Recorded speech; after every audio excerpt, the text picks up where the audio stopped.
Halo Gan, ditagih mulu nih sama para pecinta peltot. Peltot apaan bro? Ya itu hal-hal berbentuk kotak yang bisa menghasilkan dingin. Di konten sebelum-sebelumnya si peltot ini udah diuji langsung atau lebih tepatnya ditempel langsung ke prosesor untuk menguji kapasitasnya sebagai kang dingin. Tapi ternyata memang nggak bisa peltir ini ditempel langsung ke benda panas, karena idealnya peltir ini akan efektif dipakai untuk mendinginkan atau membekukan sesuatu yang sudah dingin. Bagi yang belum nonton kontennya, link di atas ya bro. Percobaan konyol tersebut ternyata menarik cukup banyak penonton, walaupun belum didapatkan hasil eksperimen yang memuaskan, karena kesalahan metode tadi. Hingga akhirnya Kaisar datang dengan wejangannya. Benar sekali. Ternyata memang penggunaan peltir ini diaplikasikan secara tidak langsung lah gitu istilahnya. Nah, kebetulan saya punya dua water block ya, yang mana ini awalnya digunakan untuk water cooling GPU. Sekarang akan kita coba tempeli peltir. Kaisar mengungkapkan bahwa peltir yang digunakan adalah 2 biji cuy. Kemudian tentu saja heatsink untuk peltirnya harus bagus, besar, dan power supply terpisahnya harus kuat dan stabil untuk menahan 2 buah peltot yang bekerja sama. Sayangnya di sini saya tidak punya heatsink peltir yang proper, adanya cuma fan AMD Red Steel dan heatsink chipset Mobo MSI jadul. Tapi nggak apa lah ya, gas saya mana tahu hasilnya nggak mengecewakan. Oke, inilah dia sistem irigasi yang digunakan. Yang belum tahu asalnya dari mana, link in description guys, di atas juga ada. Karena jorannya udah gak ada lagi, kali ini saya akan menggunakan sistem yang terpasang pada casing Aerocool Cronus ini. Moga-moga Mas Aerocool nggak marah ya case-nya diisengin kayak gini. Oke, saya akan memindahkan water cooling system ini. Jika dilihat sih radiator bisa dipasang di atas bro. Soft tubing ke reservoirnya nanti juga bisa digeser sedikit. Di sini juga saya tempatkan handuk guys, karena pompanya sedikit rembes ya. Ternyata kurang recommended ya menggunakan pompa akuarium kecil ini sebagai pompa water cooling. Kemudian di atas VGA saya letakkan akrilik juga untuk jaga-jaga. Kemudian jangan lupa Lord kabel TIS untuk menguatkan pemasangan reservoirnya.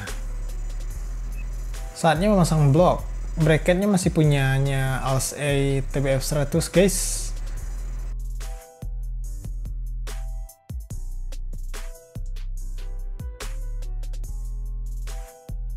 Oke, inilah dia arah alirannya, masih sama dengan PC Marjan Part 2, cuma posisi rads dan reservoirnya aja yang beda. Sebelum ditempeli 2 buah peltot pada blok yang di bawah, tentu saja kita uji terlebih dahulu seberapa adem sistem ini pada prosesor Core i5 2500K dengan TDP 95 Watt. Software pengujian sendiri saya menggunakan Intel Burn Test dengan stress level high sebanyak 5 kali run. Saya gak berani menggunakan lebih dari satu software stress test atau menambah durasi stress test, karena sistem water cooling terkere ini agak ngeri-ngeri sedap juga bro. Hasil pengujiannya nanti ya, sekalian komparasi. Sekarang saya akan menempelkan heatsink chipset ini dulu ke fan PWM 9 cm ini. Oke, sudah mantap ya. Susunan peltot dan heatsinknya kira-kira sebagai berikut guys. Pertama, tempatkan dulu fan AMD. Beri pasta, kemudian di atasnya kita letakkan peltot pertama. Pastikan bagian peltot yang nggak ada tulisan nempel ke heatsink, karena yang nggak ada tulisan adalah sisi panas. Di sisi dingin peltot diberi pasta lagi, lalu kita tempatkan water block. Diputar pada dikit posisinya agar tidak tertarik atau bergeser kedudukannya. Di sisi atas blok tambah pasta lagi, lalu peltot lagi. Sama seperti yang pertama, bagian yang ada tulisan nempel ke blok, dan bagian yang nggak ada tulisan nempel ke heatsink, dan paling atas diletakkan lagi heatsink DIY tadi. Stack heatsinknya sudah siap, kabel-kabel peltot disambung secara paralel ke Molex power supply terpisah. Kabel merah kita colok ke kabel kuning di Molex, yang mana itu adalah 12 volt positif. Dan kabel hitam peltot kita akan colok ke kabel hitam di sebelah kabel kuning pada Molex. Selanjutnya untuk mengoperasikan kedua fan pada heatsink Peltot terpaksa menggunakan splitter bro, yang nantinya akan kita colok ke port CPU fan.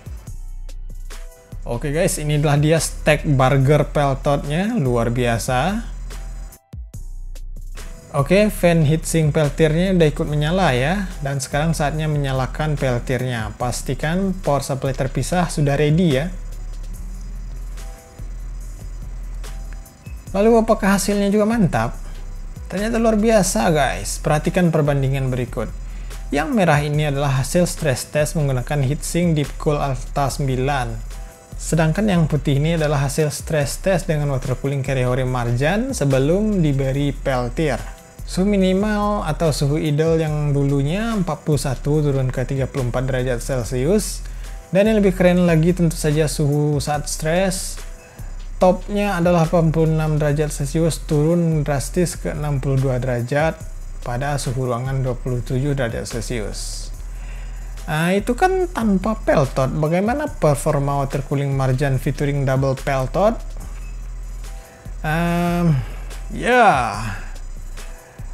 Gak ada bedanya pak. Adalah sekian konten kali ini bro.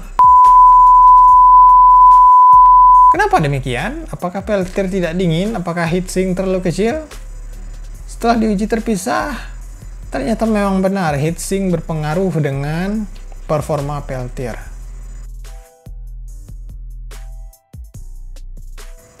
Dengan heatsink AMD, suhu terdingin mencapai minus 5 derajat. Sedangkan dengan heatsink chipset plus fan PWM tadi, suhu terendah hanya tembus 6 derajat saja.